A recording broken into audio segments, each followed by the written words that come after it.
Flat organization membangun organisasi masa depan. Kenapa saya bilang judulnya adalah membangun organisasi masa depan? Karena ke depan itu sebetulnya kita akan semakin menghadapi tantangan. Mungkin saya tidak perlu lagi membahas terlalu jauh sampai ke belakang tentang bagaimana perubahan generasi, kemudian kita membahas lagi tentang bagaimana bergesernya dari 4.0 ke 5.0, atau misalkan kita membahas VUCA lagi, karena saya kira tema-tema itu hampir selalu saya sampaikan di kelas-kelas kita ya. Jadi nanti Bapak Ibu sekalian bisa flashback lagi dengan menonton rekaman-rekaman saya, baik itu di YouTube ataupun di channel-channel yang lainnya. Hari ini kita akan coba membahas langsung mungkin ke plan organization-nya. Sebelum saya lanjut, mungkin perlu diingatkan lagi Bapak Ibu supaya nanti suaranya di mute dulu sejenak ya. Oke, ini saya lewat. Nah Bapak Ibu, saya selalu tertarik dengan apa yang dituliskan oleh Charles Darwin, ya, seorang naturalis yang dia menulis buku The Origin of Species dan menjadi salah satu yang membawakan teori evolusi, meskipun mungkin terjadi pro dan kontra terkait dengan buku-buku beliau, tetapi ada satu cuplikan kalimat yang menarik ya.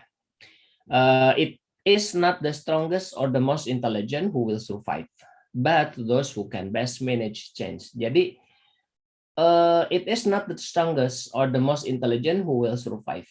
Bukan karena kekuatan lah, atau bukan karena saking kuatnya lah, atau karena saking pinternya lah seseorang itu bisa survive atau bertahan. Tetapi apa yang membuat seseorang itu bisa survive adalah mereka who can best manage change, adalah mereka yang bisa mengelola dengan baik perubahan. Jadi Bapak Ibu sekalian, kalau kita bilang dunia itu selalu berubah. Tadi saya sudah berikan di awal prolognya adalah bahwa dunia generasi itu berubah setiap 20 tahun. Tetapi, nah ini ada yang menarik, struktur organisasi itu hampir tidak pernah berubah selama 120 tahun itu. Jadi, maka semakin ke sini kita akan semakin menemukan dinamika, pola-pola komunikasi dalam organisasi yang sepertinya nggak relevan, tetapi kita tidak punya referensi yang bagus itu seperti apa.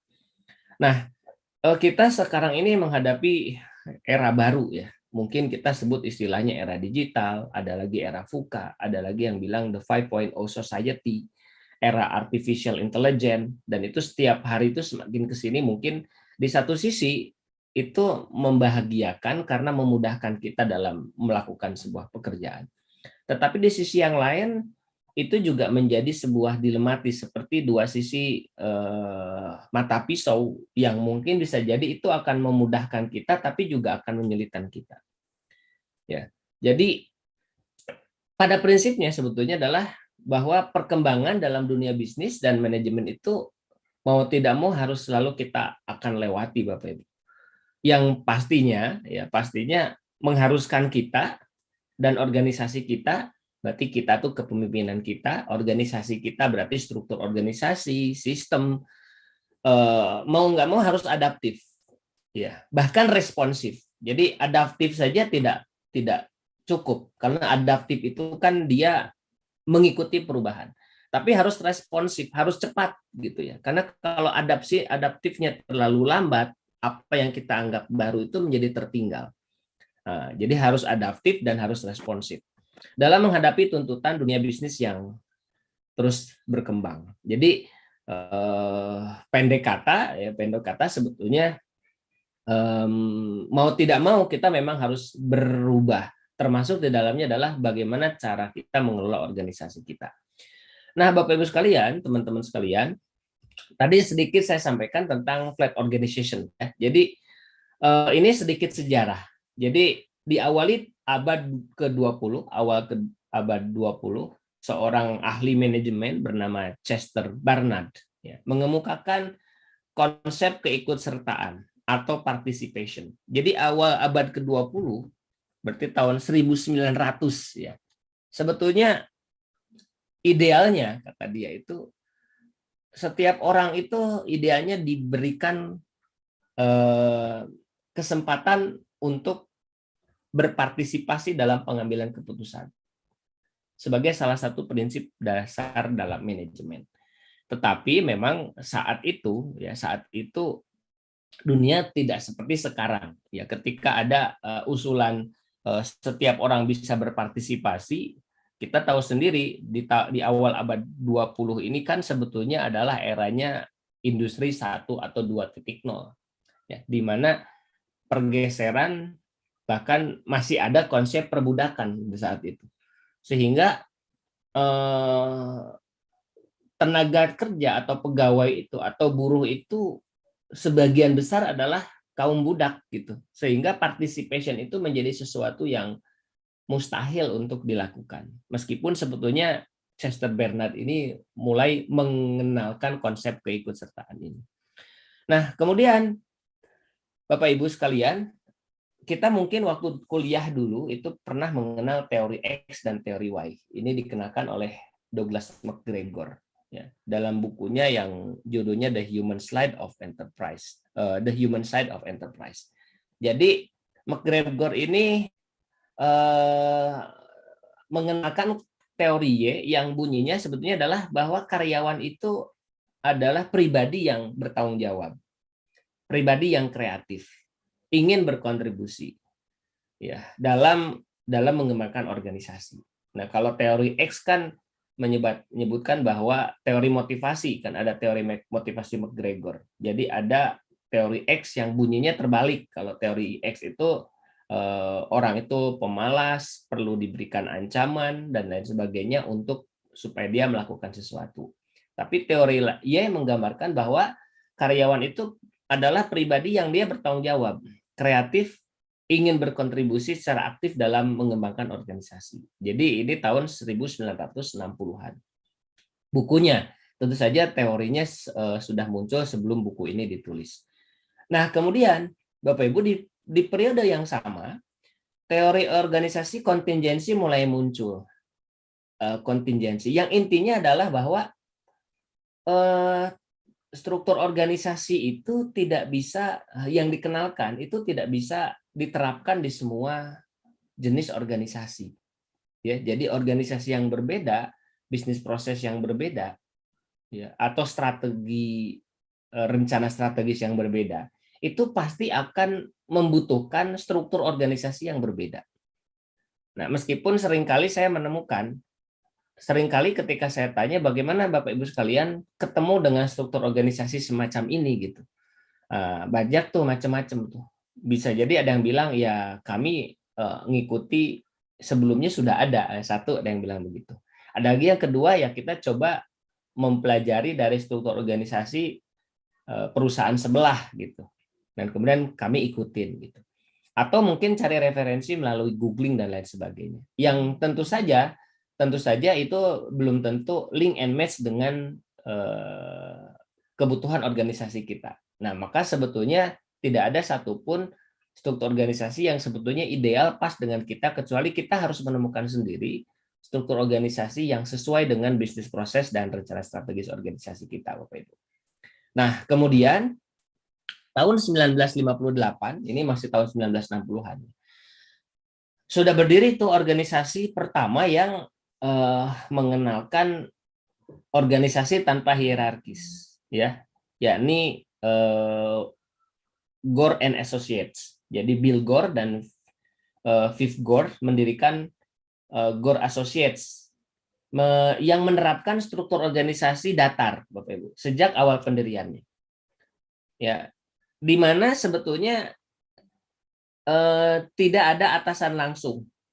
Jadi semua orang itu diberikan kesempatan untuk mengambil keputusan dan otonomi ya, secara mandiri untuk mengambil sebuah keputusan organisasi. Tapi syaratnya adalah kolaboratif gitu. Nah, ini jadi artinya dari awal abad 20 sudah dikenalkan, dan tahun 1958 atau pertengahan abad 20 itu juga sudah mulai diterapkan di beberapa organisasi.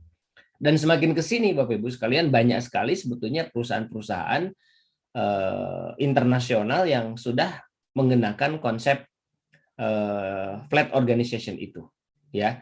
Nah, kalau di Indonesia, perusahaan apa saja sih sebetulnya yang sudah menerapkan flat organization? Itu juga cukup banyak Bapak Ibu sekalian. Nah, tapi mungkin di antara sekian banyak itu, kita mungkin pasti mengenal dengan brand-brand berikut ini. Ya, ada Gojek, ada Tokopedia, ada Bukalapak, Traveloka, Warung Pinter, Ruang Guru, OVO, Tiket.com, ya. Nah, ini adalah perusahaan-perusahaan Indonesia yang mengadopsi flat organization, Bapak Ibu. Oke. Jadi kita lihat kalau kita bicara Gojek itu adalah perusahaan besar, perusahaan unicorn. Bahkan saat ini mungkin salah satu perusahaan yang cukup besar di Indonesia. Tetapi sebetulnya dengan besarnya itu organisasinya adalah organisasi flat, ya. Organisasi flat. Nanti kita akan bahas bagaimana ciri-ciri perusahaan flat organization yang dikelola oleh Gojek itu. Jadi ini adalah contoh 8 contoh. Sebenarnya banyak Bapak Ibu. Kalau kita semua coba searching di internet, misalnya katakanlah perusahaan-perusahaan yang menerapkan flat organization pasti banyak. Ya, salah satunya atau 8 diantaranya adalah yang saya sebutkan ini. Ada Gojek, ada Tokopedia, ada Bukalapak, Traveloka, Warung Pinter, Ruang Guru, OVO, Tiket, dan lain sebagainya, Bapak Ibu. Artinya apa? Bahwa sebetulnya flat organization itu bukan sesuatu yang baru sebetulnya, bahkan bukan sesuatu yang beresiko gagal, ya. Artinya kita bisa saja seberhasil seperti mereka, tapi bisa jadi flat organization itu kalau tidak diterapkan dengan tepat itu bisa beresiko gagal. Nah, Bapak Ibu, sebagai sebuah disclaimer bahwa flat organization atau organisasi piramida itu kita bicaranya bukan masalah mana yang lebih baik dibandingkan dengan satu dengan yang lain. Tetapi kita nanti akan bicara mana yang lebih relevan diterapkan di organisasi kita. Apakah kita perlu menerapkan flat organization atau kita perlu menerapkan piramida organization atau pyramid organization seperti yang atau hierarchical organization seperti yang mungkin saat ini kita pahami. Nah, kita lihat Bapak Ibu, ambil contoh satu tentang Gojek ya. Jadi kalau kita intip ternyata di struktur organisasi Gojek itu tidak ada atau sedikit tingkatan manajemennya. Ya. Jadi misalnya tingkatan manajemen itu kalau kita biasanya dibuat struktur organisasi, nanti mungkin Bapak Ibu sekalian bisa buka struktur organisasi kita, itu kan biasanya tingkatannya itu macam-macam tuh. Mulai dari misalnya direktur. Nanti di bawahnya lagi ada general manager. Di bawah lagi ada manajer, ada manajer operasional, manajer marketing dan lain sebagainya. Ya, kemudian di manajemen bawah ada yang namanya supervisor, superintendent dan lain sebagainya. Jadi di Gojek ini tidak serumit itu, ya. Paling kalaupun toh ada ya mungkin hanya 1 atau 2 level manajer di atasnya, kemudian di bawahnya adalah tim, gitu. Itu satu Bapak Ibu. Kemudian yang kedua, ada yang namanya tim cross functional. Tim cross functional itu Gojek membuat sebuah tim ya, yang tim itu sebetulnya satu tim itu terdiri dari beberapa fungsi atau peran. Bahkan ada satu orang yang menjalankan banyak fungsi. Nah, ini berbeda dengan struktur organisasi pada umumnya, di mana biasanya kalau satu hierarki, misalnya katakanlah ada manajer marketing, di bawahnya nanti ada sub marketing, misalnya katakanlah ada bagian sales, ada lagi bagian marketing, ada bagian branding, ada lagi bagian digital marketing, itu dipecah-pecah. Nanti pecahannya itu di digital marketing nanti misalnya ada content creator, ada ada copywriter, ada desainer, ada ya videographer dan lain sebagainya. Jadi itu dikumpulkan ke dalam kelompok-kelompok yang semakin spesifik gitu, semakin ke bawah itu. Tapi di Gojek ini nggak begitu. Disilakan dengan tim cross functional. Tim cross functional itu apa? Jadi ada kelompok-kelompok ya atau grup-grup yang mengerjakan proyek-proyek tertentu di mana satu grup itu mengerjakan satu atau dua proyek dan dalam grup tersebut itu ada beberapa orang dengan fungsi-fungsi yang berbeda. Nah, disitulah nanti berarti kolaborasinya terjadi, Bapak Ibu. Ya, kalau biasanya kan struktur organisasi itu ya orang individu-individu aja, spesialis-spesialis bekerja secara mandiri. Tetapi dalam konteks Gojek ini tidak setiap orang bekerja dengan spesialisasi tertentu, tapi tidak selalu satu orang itu menguasai satu fungsi tertentu, bisa 2 atau 3 function, tetapi mereka dalam satu tim bersamaan. Nah, model organisasinya berbasis proyek. Jadi kalau proyek itu kan ada selang waktu tertentu yang lebih pendek dibandingkan bicara rencana strategis yang sifatnya 1 tahunan gitu. Nah, kemudian komunikasinya juga terbuka. Komunikasi terbuka. Jadi karena di situ tidak ada hierarki organisasi, maka setiap orang itu, Bapak Ibu, bisa berkomunikasi dengan siapapun, dengan fungsi manapun, dengan orang manapun, dengan bagian manapun, untuk menyelesaikan atau mengerjakan proyek itu tanpa harus berkonsultasi dengan atasan. Kan gitu ya. Nah, gitu. Dan kalaupun toh ada pemimpin, pemimpin itu dia tidak menjadi satu-satunya orang yang mengontrol organisasi itu. Ya, tetapi semua orang tuh punya komitmen untuk mencapai goal proyeknya. Nah, adapun peran pemimpin itu sebagai fasilitator. Kalau saya bilang di buku The 5.0 Leader yang saya tulis, peran mereka itu menjadi seorang servant leadership, pemimpin yang dia melayani anggota tim yang lain, Bapak Ibu sekalian.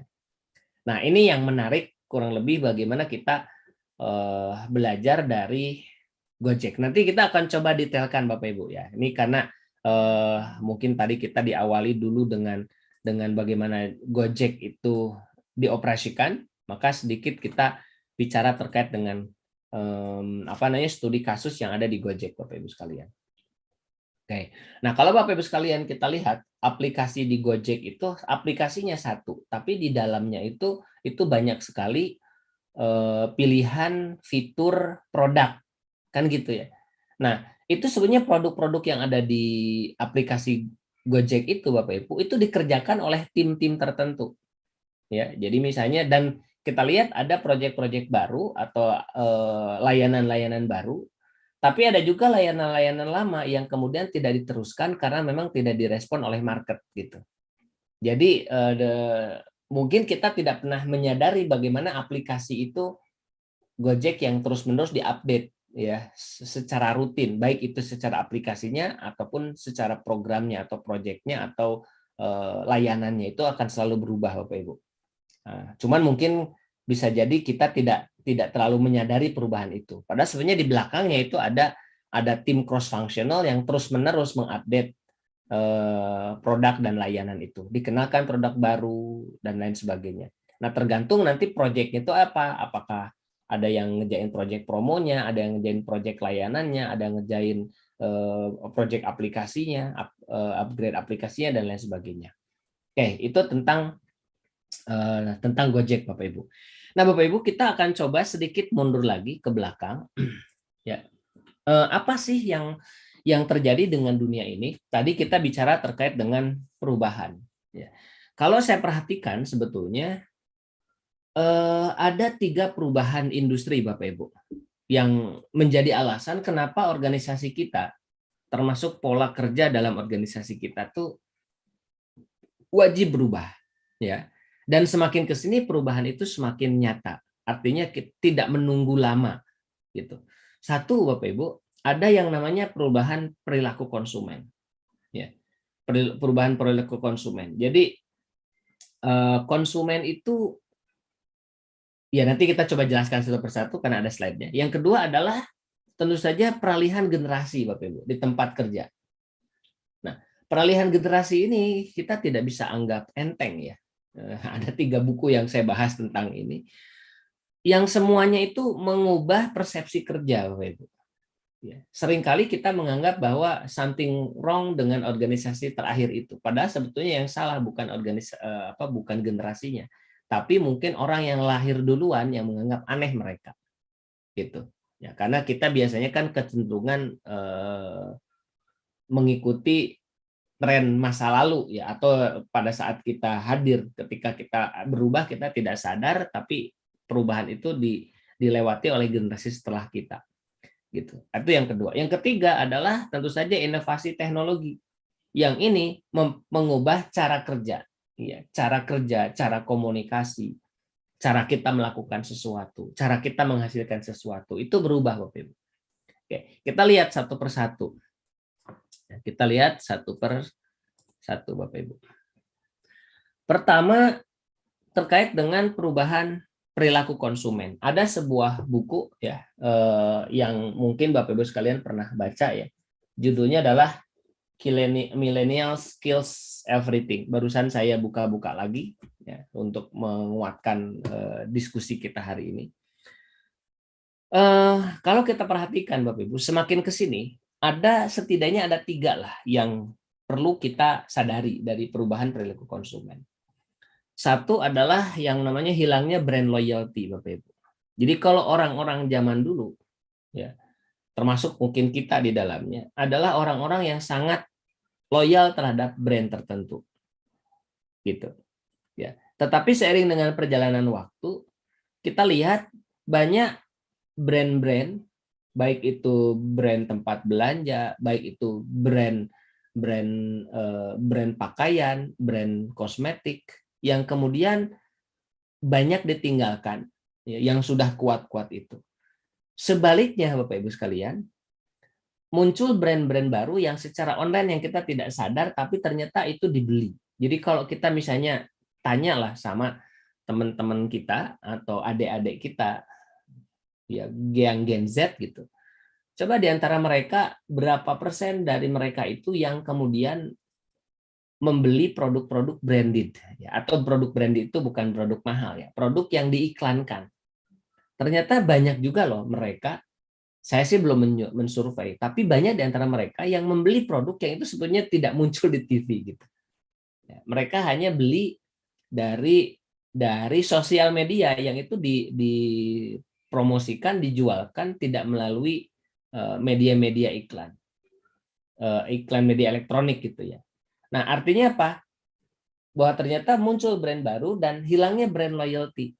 Tapi ternyata mereka juga mudah untuk bergeser dari brand satu ke brand yang lain. Ya, ketika apa? Di situ menyuguhkan yang lebih bagus, yang lebih murah, yang lebih hemat, pokoknya yang lebih. Nah, itu makanya brand-brand baru bermunculan dan hilanglah brand-brand lama. Ya, begitu pula dengan pusat perbelanjaan, ya semakin ditinggalkan, kemudian dan lain sebagainya. Ini sudah menjadi rahasia umum. Jadi hilangnya brand loyalty, Bapak Ibu. Jadi orang tuh tidak lagi loyal kepada brand, tapi loyal dengan kepentingannya dia. Itu yang pertama. Yang kedua, meningkatnya customer experience. Jadi keinginan customer untuk mendapatkan pengalaman dari produk itu menjadi semakin tinggi. Kan gitu ya. Kalau kita berangkat ke kampus zaman saya kuliah mungkin sekitar 25-an tahun yang lalu, kita bicara 20-an tahun yang lalu gitu ya. Kita bicara customer experience tuh kalau kita makan ya sudah di warung nasi rames selesai. Tapi sekarang itu nggak begitu konsepnya. Nasi rames pun atau warung nasi pun harus instagramable, harus menyenangkan dan lain sebagainya. Intinya adalah ada customer experience di situ. Nah, ini perubahan perilaku. Yang ketiga, semakin customs ya. Jadi ingin beda, ingin lain dari yang lain. Nah, ini adalah perubahan perilaku konsumen yang harus kita sadari, Bapak sekalian. Ini pasti ngaruh kepada bisnis kita tentu saja nantinya. Kemudian yang kedua, Bapak Ibu, teman-teman sekalian, adalah perubahan perilaku karyawan tadi. Ya. Perubahan perilaku karyawan.